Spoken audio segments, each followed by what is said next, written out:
为着要照顾动物的福利，立法院今仔日审查《野生动物保育法》的部分条文修正草案。朝野党团总算有共识，要全面来禁用铁虎。也毋过，动保团体是认为讲，毋若是铁虎，就连这个山猪条也爱做伙甲禁起来。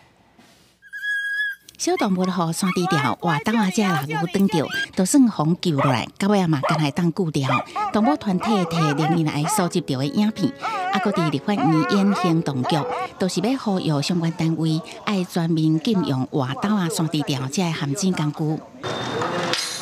改良式的山猪吊的猎具，它防得了成年的黑熊，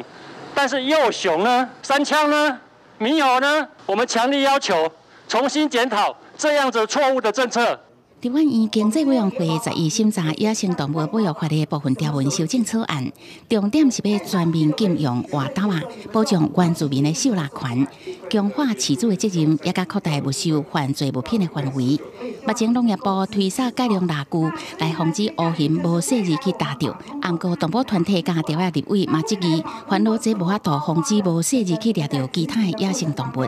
改良是你说口小一点，让我们的黑熊不会套进去。这几年有5次被夹，在我们的农民的靠近山区的，还有原住民哦，他还是有必要的一个狩猎的一个工具。我们现在正在积极的推动这些改良式的猎具以后，那相对的能够逐步的去取代改良式猎具。你们现在的推广成效到什么样的程度？原住民的同胞对于改良式猎具的接受程度，就是如果知道的人，他们其实蛮高兴使用了。那我们到目前为止已经换发了3700多了。 林业署说明，考虑保育食物，无应该全面禁用特色，会重视农民防治受害需求，并尊重原住民的自然资源利用权，来减轻这些特色对动物的伤害。今年3月底，已经有换发445组改良式的蜡具，比起去年底换发249组，成长将近1倍。记者综合报道。